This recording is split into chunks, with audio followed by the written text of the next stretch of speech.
your ticket, amen, let's praise him and love him, amen. Dying on the cross, giving his life so that we could fly away one day, amen, be changed. Amen. God's good, isn't he? All the time.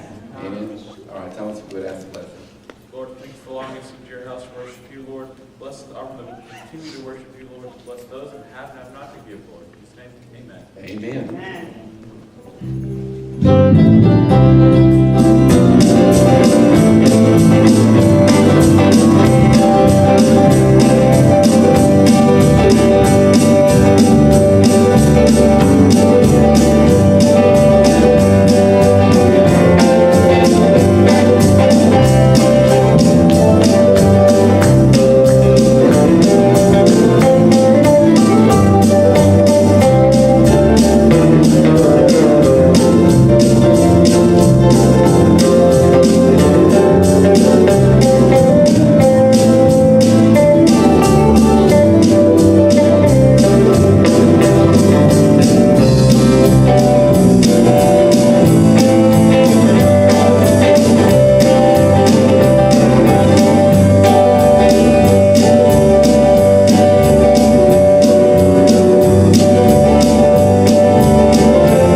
We welcome all those that looked at our services on the web page and YouTube or whatever it comes on. We welcome them here too. Amen. Those are not here in the body. Appreciate it. We get a lot of results from Teresa taking our services. Some of them. But God's good to us. Amen. Yes, amen. Look at your neighbor, shake your hand and say, God's good to me. God's good to me. Hallelujah. Do it one more time and say, God's better to me than you are. God's better to me than you are. Amen.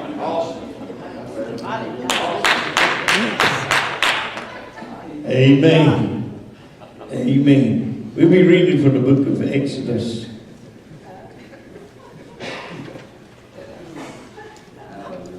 The 14th chapter.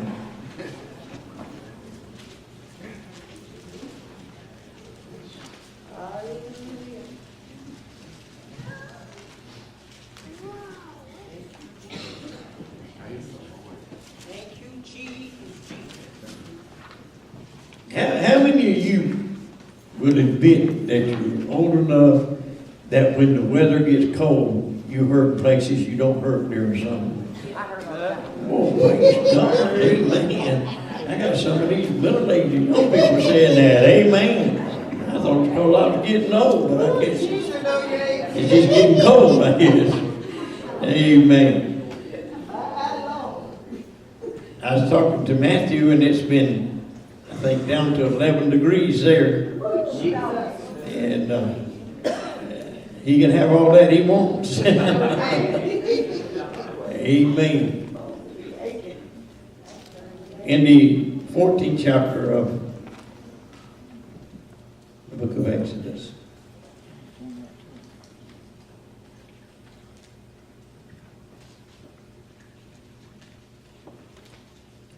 If you read the book of Exodus, you know that 10 plagues that come upon Egypt because Pharaoh wouldn't let God's people out of slavery and bondage.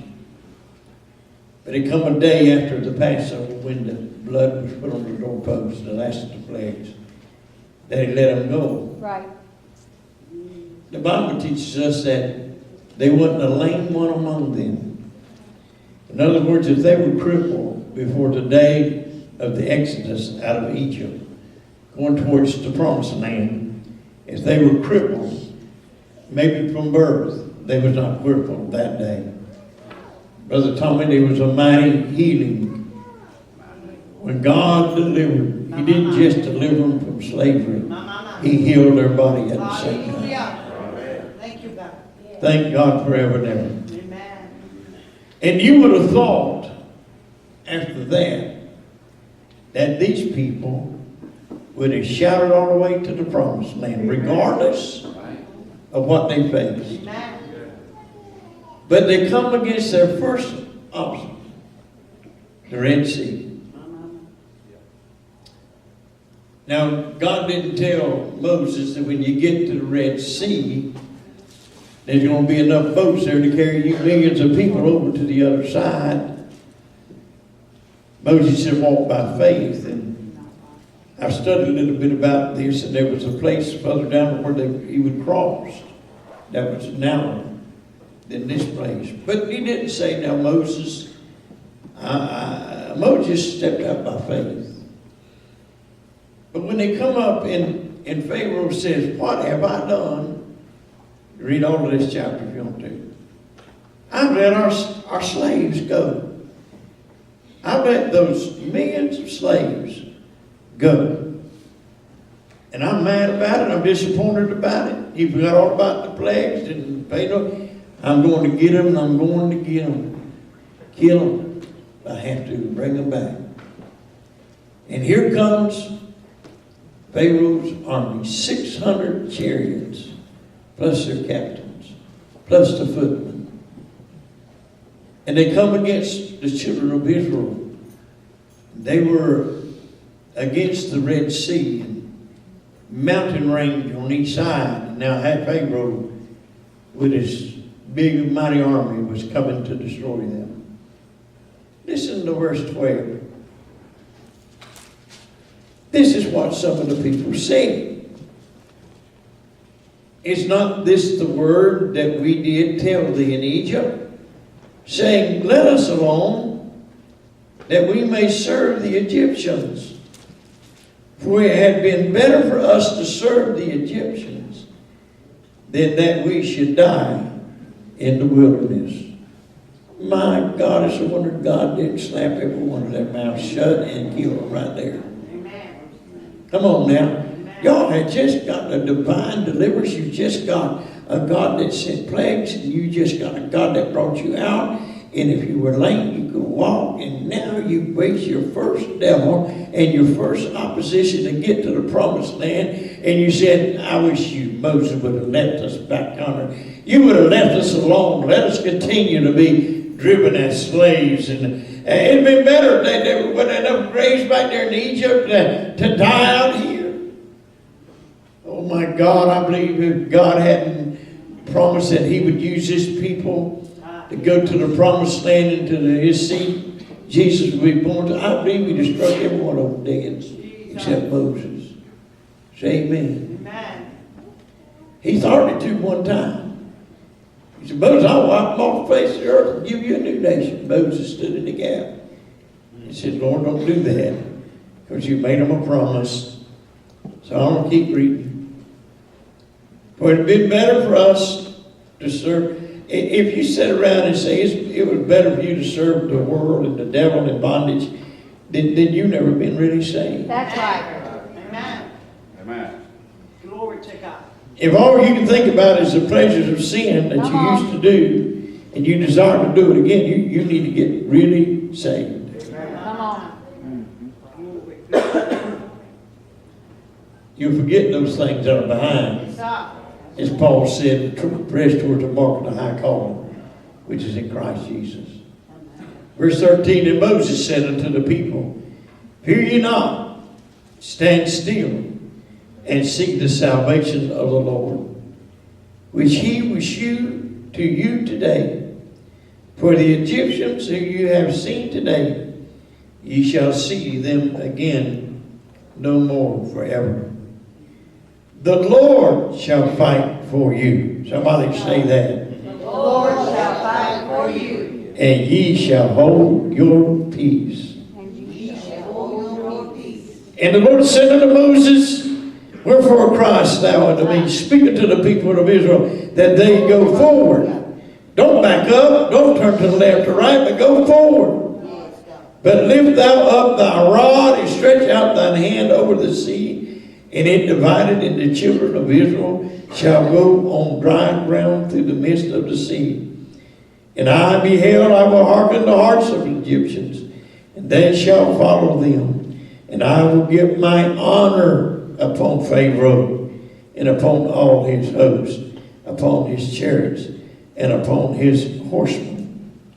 And the Egyptians shall know that I am the Lord, whom when I have gotten my honor upon Pharaoh, and upon his horsemen, his chariots, and upon his horsemen. Brother Church, David, would you pray? Oh, gracious Lord, we thank you for the precious reading of your word. Oh, God, we thank you for the opportunity to assemble together this morning. We thank you for that you're here in our midst. We ask, Lord, for your divine anointing of the Holy Ghost of God upon our service this morning. Give Brother Ronnie the thoughts that you'd have him to have, and give us ears to hear that you have us to hear. Help us, oh God, each and every one, and only you can do that, touched by the sweet Holy Ghost of God, and we thank you. Amen. In Jesus' name. Everybody says hallelujah. Hallelujah. Have you ever been to the place where you didn't know which way to go or which way to turn? You ever been there? You just didn't know what to do. Well, that's where Moses was at. Moses was against the Red Sea. Moses had an army coming behind him to destroy them. He didn't know what to do. I imagine he was saying, oh God, I not to do. Here comes Pharaoh. He's coming to destroy us. The people of the congregation is ready to kill me because I didn't leave them alone and they were in bondage. What am I to do? Certainly there's something I could walk to or do something to get us out of this situation. God, you said you'd be with us. That God told him to do something that would take a lot of faith to do.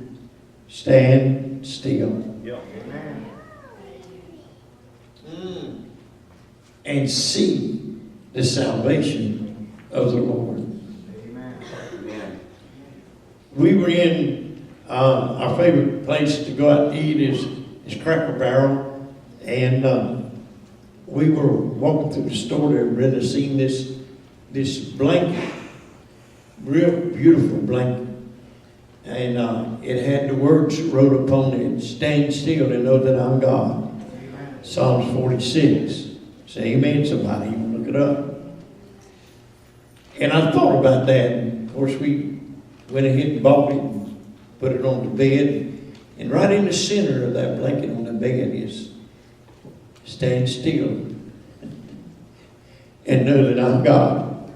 God began to deal with me about this message from that blanket, that scripture. Stand still and know that I'm God. Brother Tommy, sometimes we have to stand still. That's right.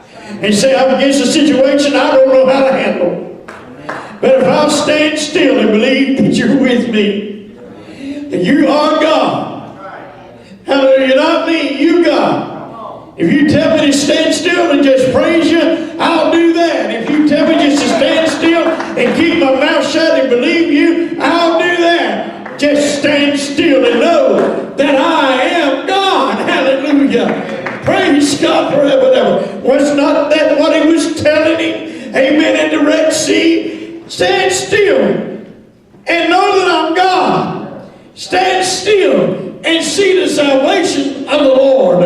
And I believe Moses said, amen, as the cloud that was leading them by the day, amen, and the fire by night, and the cloud, the Bible said, the cloud lifted above and went between them and Pharaoh. I believe it was so thick that Pharaoh couldn't see through it. Amen. I believe that cloud was so thick that Moses, Pharaoh's army had to stop and give, amen, the children of Israel time to cross over on the Red Sea. He said, Moses, lift up that staff. Lift it up, amen, and wave it over the Red Sea. Stand still. Now I want you to do something. I want you to do something. You're going to take a lot. What has that got to do? Me taking a rod, amen, or a mantle and waving it over the sea. What good is that going to do? But when he obeyed God, something began to happen in the water. Can I say to you, come on, he stood still and just obeyed God. A miracle began to take place. The waters began to part asunder. Amen. And not only that, the Bible, to me, one of the greatest miracles of it was they went over on dry ground. Right. I've thought about that a lot. If they went over and he just parted the sea, and you know, you out in St. John River and you could part it, I'm telling you, that mud is deep. A boy drowned out there, jumped off the end of the city pew a few years ago, about 6'2". Jumped off the pew and his feet went so deep in the mud he couldn't get loose and drowned. It was there when they pulled his body up and put it on that thing. That's how muddy it was. Don't you know if God would have just parted the sea and over, they estimated from 4 to 6 million Jews walked over that path and it wasn't dry. You're talking about getting bogged down. You're talking about a bloody mess. You're talking about the animals couldn't walk through that they was using for food and stuff. I'm telling you folks, you see the Ten Commandments on TV, that's nothing compared to what it really was. Because they had animals. Sheep and oxen and children and men. Are y'all with me still? Amen. And if they'd have had to go over on wet, muddy ground, soft ground, they would have bogged down. God, being the creator of all things, knew that. And so he had a remedy. Not only am I going to make a path through the sea, I'm not going to make a path through the mountain range, which is going to be hard for your kids to get through. And you can't go back. There's Pharaoh waiting on you. So the only way for you to go, he said, go forward. And the only way forward is through that sea.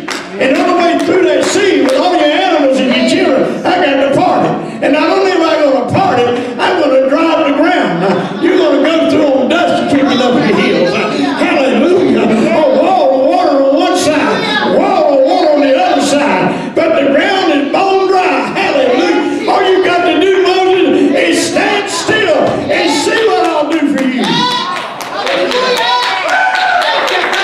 Stand still and know that I'm God. If you're against a situation this morning that you don't know how to turn or where to go or what to do and it looks hopeless as it did to Moses, it looks hopeless. Why don't you just stand still and wait on God?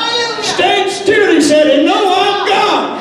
I'm over this situation, not you. I can answer your situation, not you. I can meet your need, not you. I can help you to understand the things you don't understand, not you. Because you're not God, I'm God. And if you'll stand still and believe that I'm the Almighty, I'll fight your purpose for Thank you. you, God. Hallelujah.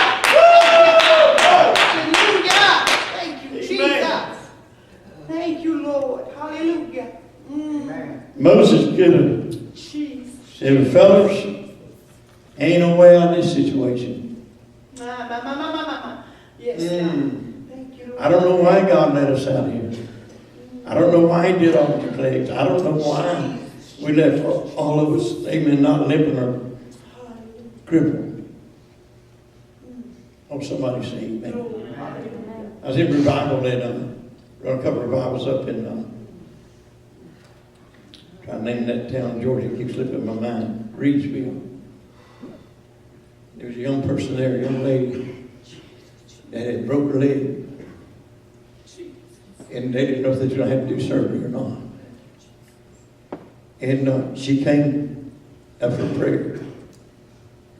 And she got really touched and was really in the spirit.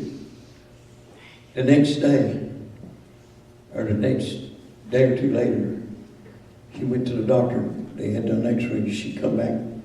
She didn't even have a cast on. She was not living. She said, they don't know what happened, but my bone in my leg is healed. I know what happened. I know what happened. That same revival, I seen a woman's ear be healed. That had been, her boyfriend had beat her up when she was young. She was probably in her 40s. 30-some years she'd been deaf to the one who busted the eardrum. Jesus. She was deaf completely in that ear. I did not know it. She was visiting that revival. And if you think I'm pinning roses on myself, I can't heal nobody. I just happened to be there. Amen. Say amen. She come up the prayer line. Amen. We was praying for people to get the Holy Ghost, different things. I laid my hand on her. She fell back and didn't know the lady, didn't know nothing about her. First time I laid eyes on her. She hit the back of the pew in the back of her head and she fell. And looked like she got knocked out. She laid there on the floor. And the women was around there. One of them didn't know if we was going to have to call 911. And I was watching. I knew that she was in the spirit. And if she's in the spirit, she wasn't her. Amen. And so finally, to calm their fear, I went down and spoke to got down on my knee and talked to her. And she opened her eyes, her face lit up like an angel. And she screamed. I can hear. I can hear. She said when she hit the floor, it felt like something popped in that ear. And she felt fluid running down inside of her. Jesus. And she was beside herself. And she gave her testimony. I had a boyfriend that beat me real bad. And he busted. But it was right eardrum and there was no need. And I've been there for 30 years in it. It caused her to have a speech impediment. Because even the other ear she had problems with, but she could hear. I could feel that. Folks, the reason we don't see miracles like Moses and them did is too much doubt. That's right. Glory. Jesus. Amen. Jesus. I said, put your hand over your good ear. Jesus. And I got behind her. And I said, Jesus has healed me. I said, repeat it to me. She said, Jesus has healed me. I said in a real long voice, that way she could have heard me. And she was deaf. She couldn't read my lips because I was behind her. I said, Jesus has healed me. She said, Jesus has healed me. She left that place, stopped at the burger place, and they said she was all over the parking lot telling people how she could hear after 30 years of being deaf in that ear. I didn't do it. God did it. Moses didn't cause the Red Sea to part. He just stood still and said, God, I believe you. I don't know how I'm going to get out of this situation. I don't see no boat. I don't see no way out. God said, just stand still and know that I'm God. I didn't bring you this far for Moses to kill you at the Red Sea. Just stand still. You don't have to know how I'm doing it. Just stand still and believe that I'm God. And let me do what I want to do.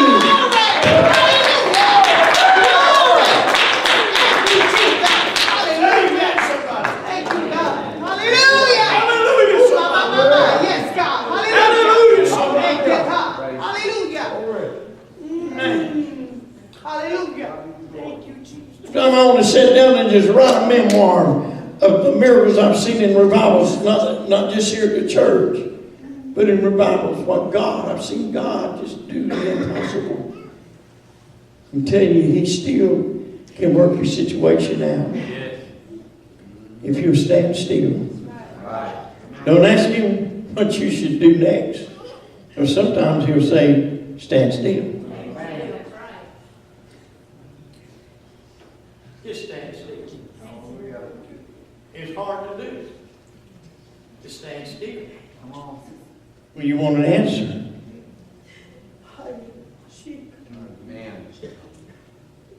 There's a song that says, part of it says, there's a problem.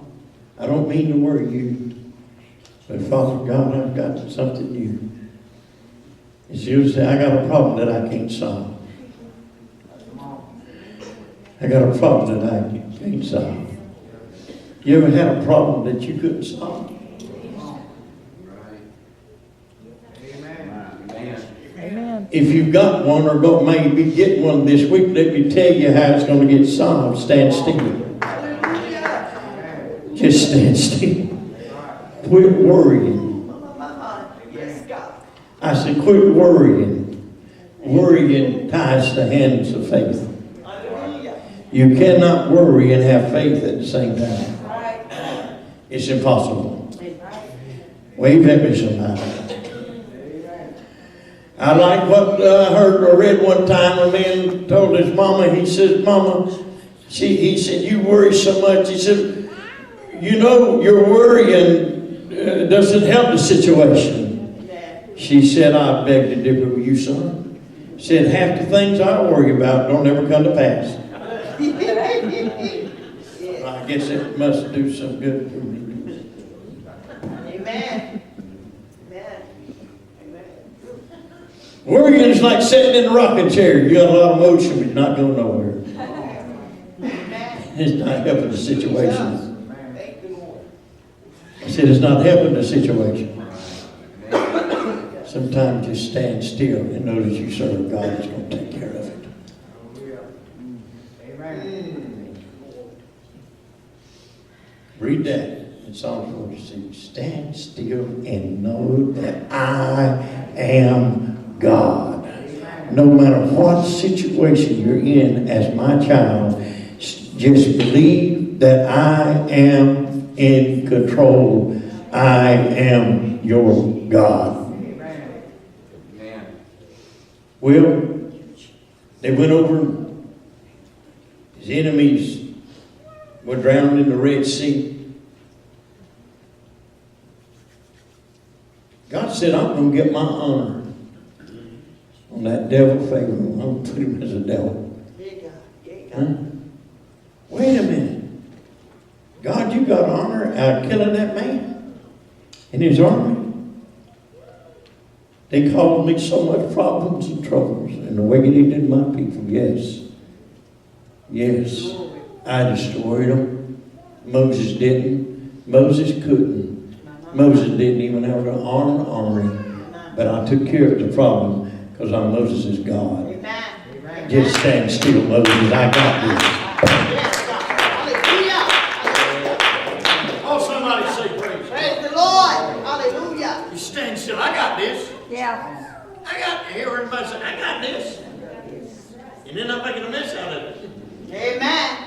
But when God's got it, Right. I said, when God's got it, Yes, God. and Hallelujah. God's got it, Yes. and it's all in His hands. Amen. If He has to, Yes. here, my God, if He has to, He'll drive the St. John's River for you. Come on, somebody say praise God. I don't believe in a God like that. I do. If He can drive the Red Sea and a pathway through there for millions of people, certainly He can take care of my problem that I can't take care of. If I'm His child, He's my God. Stand still, Ronnie, and believe God whom you serve. Woo! Hallelujah. Thank you, Lord. Hallelujah. Thank you. My. Thank you, God. Calvin's not here, but he sings a song about stand still. Y'all heard him? Ain't it Calvin? No. No, who is it? That's Lauren, she don't come here. Lauren sings. Whatever. There's one that I heard on the Congregational Holiness website this morning, and he was something about standing still in the midst of a storm or something. But anyhow, that's hard. It's hard to do. It says in that song, it's hard to do. It's hard sometimes to stand still. It's hard. But it's not harder than what God can take care of. Amen. Amen. Do you believe that? Say amen. Amen. Hallelujah. I've seen him deliver demons. I've seen him do miracles. I've seen him do a lot of things that only he can do. You say, well, Brother Ronnie, you're bragging on yourself this morning, or some people say, I know that I'm nothing without God. Amen. Amen. And I feel led to give this testimony. Then we'll close. Some of you've heard it before. In Attala, Alabama, I've run probably, I don't know, 3 or 4 or 5 revivals here in Attala. This is probably back in the early 20s, 2001, 2, 3, 4, 5, around there. We was having a great revival. The church was just about packed out every night. And they come up for prayer. And there's this 11-year-old girl, long, straight, blonde hair. She was cute as a button. And she was standing there with her friend. I guess I didn't know him. And the first time there was that revival, I didn't know. I presumed the one behind her was her mother. And she come up for prayer, and I went and laid my hand on her. And she hit the floor. That little girl hit the floor. And the Lord spoke to me just as plain. Get down there and pray for her. She's being molested. My Jesus. And I said, God, I can't do that. I knew it was God. I just stood still. I said, if I get down there and that's her mother and she don't know she's being molested, there'll be open a can of worms in that family. But it was on me so strong as a rattle. I got down on my knee and tried to get where nobody could hear me, but the little girl got next to her ear and said, honey, you're not guilty. Not your fault. She was just crying. I said, you're not guilty. I got up. I walked over to Brenda. She was about to hear that door from me. And I said, Brenda, that little girl has been molested. I didn't know what to do. But that mother seen me, followed me over to where me and Brenda was at, and she overheard what I said. She said, preacher, you're right. She's been molested by 2 of her uncles, and they go to trial tomorrow, and she's having a hard time. She'll have to face it. I know He got you. That girl got up there with peace. Come on now. Come on, all I said is you're not guilty, but God said you're not guilty. And I got it in my hand. Somebody raise your hands and praise God. How many knows God can heal every wound in your past? Amen. Yes. Amen. Why do you say that, preacher? Because I know He's God. Amen. Yes. Hallelujah. Hallelujah. Do you believe in God? Do you? Sometimes I wonder, I know there's a God, but do I really believe He can take care of every situation in my life? Do I believe He can move a sea for me if I'm in His will and He needs to? Is there any situation in my life that He can't handle? He speaks back to me and He'll speak to you and say, be still. And don't doubt that I'm God, but know that I'm God. Amen. Hallelujah. Thank you, God. Would you stand?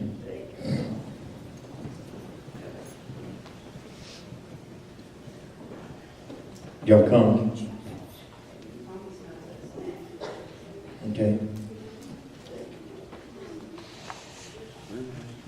Go stand still and let God move. Be still, it's hard to do. Yeah, that's the one.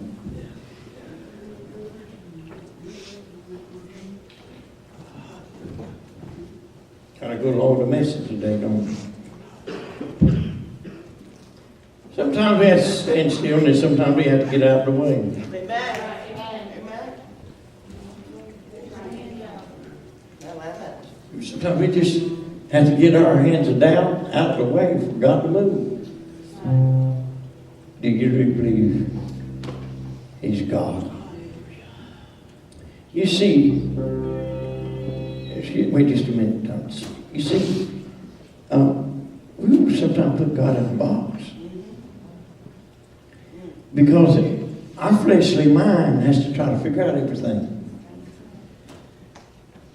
And we say, well, God this, God that, and we got Him. God's not in a box. He can do anything He wants to do. He holds the breath of every one of us, holds our heartbeat in His hands. Come on. He can do anything He wants to do. Moses, just stand still. I got him under control. And watch me give you salvation, which is deliverance. Amen. Sing. Stand still, let God move. Standing still is hard to do. When you feel you have reached the end, He'll make a way for you. Stand still and let God move. Stand still and let God move. Standing still is hard to do. When you feel you have reached the end, He'll make a way for you. Stand still. He created you eardrum. And let God. He created you eyes. I believe that. My eyes may be getting weak, Sister Lori, but God's still strong. Yes, God. Yes, God. I said He's still strong. He is. Thank you, Lord. Thank you. I feel in my heart today. Somebody's come against the wall. And you don't know what to do. You don't know which way to turn. You tried to figure out with your education and your intellect and your fleshly mind. Still no answer. You try to work it out the best you knew how, still no answer. You're against the wall. You're against the Red Sea experience. If you're a child of God, just stand still and know that He's God. And He'll make a way for you where there seems to be no way. He'll hear you. He'll deliver you. He'll make a way where there seems to be no way. I want to pray for you this morning. I want to pray for you this morning.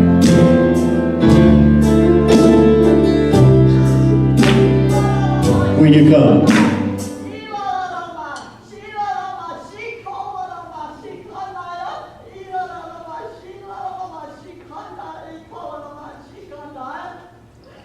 I have spoken to you through my spirit and my word here this day.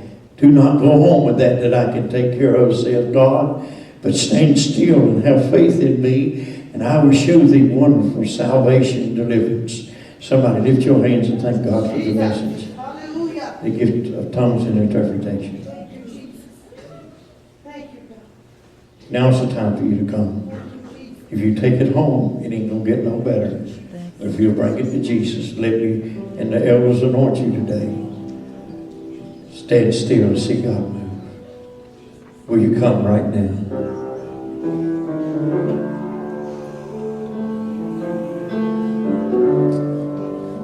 Come on. Come on. Anyone outside David now? Sister Allen.